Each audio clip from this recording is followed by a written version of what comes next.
바울의 동역자라는 제목으로 하나님의 말씀을 나누도록 하겠습니다. 신대원 시절 목회 실습 과목을 담당하신 원로 목사님께서 저희들에게 이런 말씀을 해 주신 적이 있었습니다.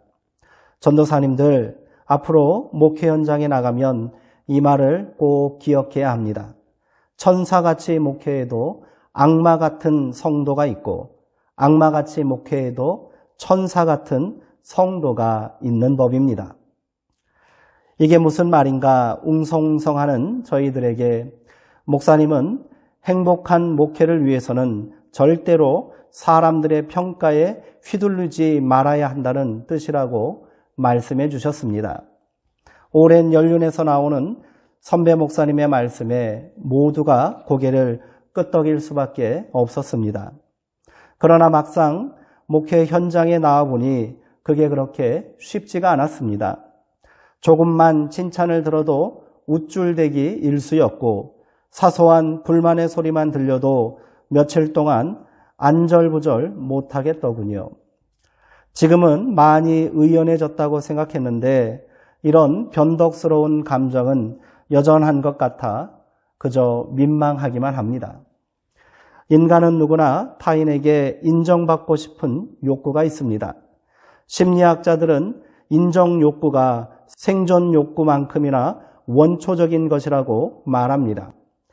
타인으로부터 칭찬과 호감, 좋은 평가를 받는다는 것은 기분 좋은 일이고 분명 긍정적인 영향을 미칠 것입니다.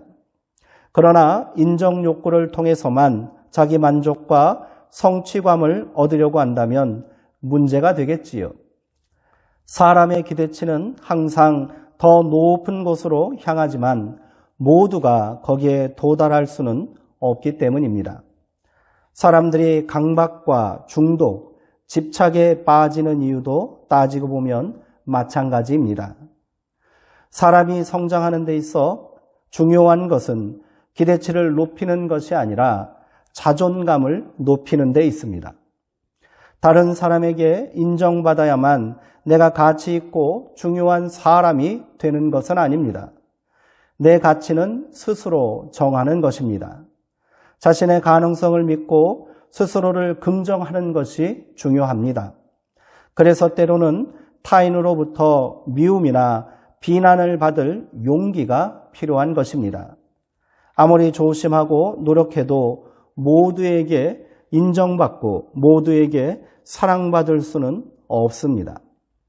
또한 모든 사람의 칭찬이 필요한 것도 아닙니다. 나를 믿어주고 내 편이 되어주는 한 사람만 있어도 충분합니다. 그러면 바울은 사람들에게 어떤 평가를 받았을까요? 지금이야 기독교 역사상 가장 위대한 사도라는 칭송을 받고 있지만 당대에는 엄청난 인신공격과 모욕적인 비난을 받았던 사람이 바로 바울입니다. 바울이 사람들에게 그토록 많은 비난과 공격을 받았던 이유는 그가 가지고 있는 약점들이 많았기 때문이지요. 외모도 볼품없었거니와 이런저런 병으로 평생을 고생하며 살았습니다.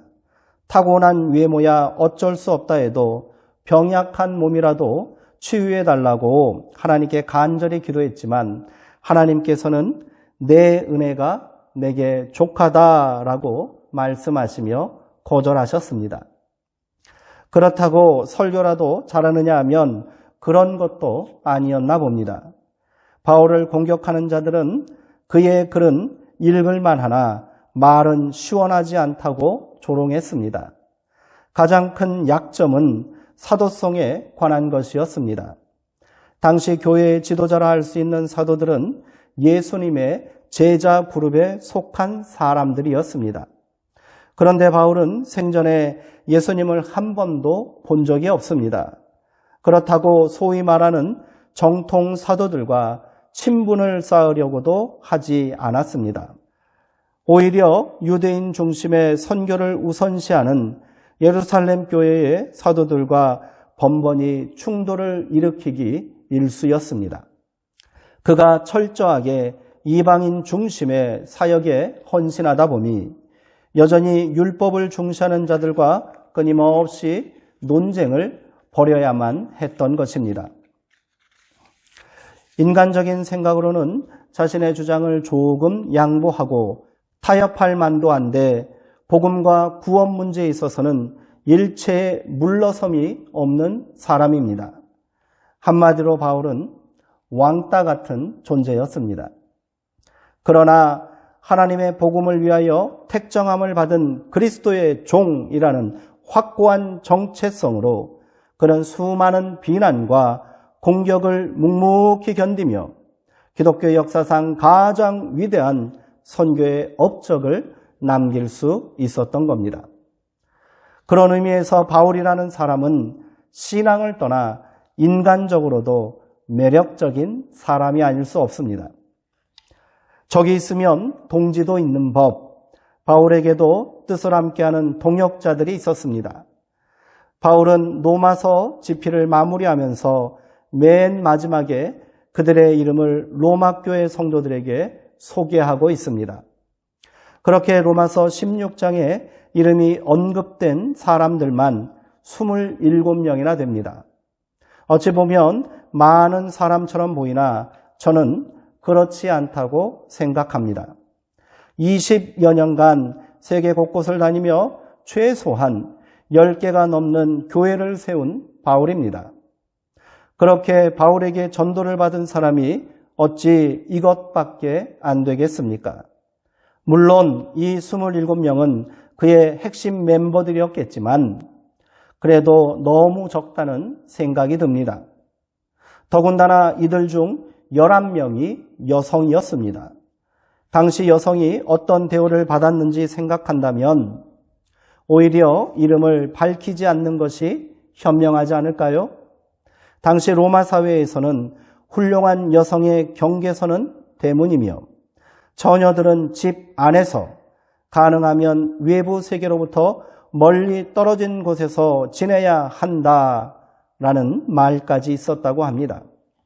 그러니 여성 동역자를 공개적으로 언급한다는 것은 말하기 좋아하는 사람들에게 또 다른 공격의 빌미가 될지도 모릅니다. 어찌되었던 바울이 이들의 이름을 언급한 이유는 자신의 세를 과시하려는 것이 아닙니다. 이들이 없었다면 오늘의 자신도 없다는 것을 고백하기 위함입니다. 부족하고 약점 많은 자신이 그래도 노년에 이르기까지 사역을 감당할 수 있었던 이유는 이들의 헌신적인 동역이 있었기 때문이라는 것이지요. 그렇게 바울이 맨 처음 언급한 동역자의 이름은 겐그레아 교회의 일꾼 베베입니다. 겐그레아는 바울이 2차 전도 여행에 잠시 들렸던 지역입니다. 아마도 베베는 그때 바울에게 복음을 듣고 그리스도인이 되었을 것입니다. 베베라는 이름도 반짝반짝 빛나다라는 뜻을 가진 이방 여신을 부르는 별칭이었다 하니 원래는 이교도였을 것으로 보입니다. 그런데 바울은 그녀를 일꾼이라고 소개하고 있습니다. 일꾼이라고 번역된 헬라어 원어는 디아코노스입니다. 성경에서 이 말이 남성에게 사용될 때는 흔히 집사라고 번역되어 있습니다. 로마서에서 이를 일꾼으로 번역한 것이 아쉽기만 합니다. 아마도 여성 사역자에 대한 편견과 차별에서 비롯된 것이라는 생각이 듭니다. 저는 지금이라도 빨리 이를 집사로 바꾸어야 한다고 생각합니다. 우리는 사도행전 기록을 통해 당시 집사들이 어떤 역할을 감당했는지 잘 알고 있습니다. 그들은 사도들과 더불어 교회를 치리하고 성도들을 가르치는 지도자였습니다. 초대교회 최초의 순교자도 집사였습니다. 베베는 겐그레아 교회를 대표하는 지도자였던 것입니다. 또한 바울은 그녀를 여러 사람과 나의 보호자라고 소개합니다. 여기서 보호자라는 말은 헬라어 프로스타티스로 후견인이라는 뜻입니다. 로마 시대의 후견인이라 함은 권력과 재력을 겸비한 유력 인사들을 말하는 것입니다. 그래서 당시 재능 있는 젊은이들은 좋은 후견인을 만나는 것을 가장 큰 인생의 축복이요 행운이라고 여겼지요. 그런데 여성이요 이교도였으며 심지어 자신이 훈련시킨 제자라 할 수 있는 베베를 나의 후견자라고 높이고 있다는 점에서 바울의 인간됨이 참으로 놀랍다는 생각이 듭니다. 그렇게 칭찬에 맞지 않는 베베를 로마 교회에 소개하며 바울은 성도들에게 그녀를 주 안에서 성도에 합당한 예절로 영접하고 그가 필요로 하는 바를 공급하라라고 명령합니다. 바울이 이렇게까지 베베를 높이는 이유는 오랫동안 심혈을 기울여 완성한 로마서를 직접 로마 교회로 가져가는 역할을 맡겼기 때문입니다. 로마서 초반에 언급한 것처럼 지금 바울은 로마로 갈 형편이 되질 않습니다. 그녀의 임무가 막중한 이유는 단순히 편지를 전달하는 데 있지 않고 바울을 대신하여 로마서에 담긴 신학과 가르침과 고백을 그대로 성도들에게 전달해야 하기 때문입니다. 이 막중한 임무를 맡길 정도였으니 바울이 베베를 얼마나 신뢰하고 의지했는지 짐작할 수 있을 것입니다.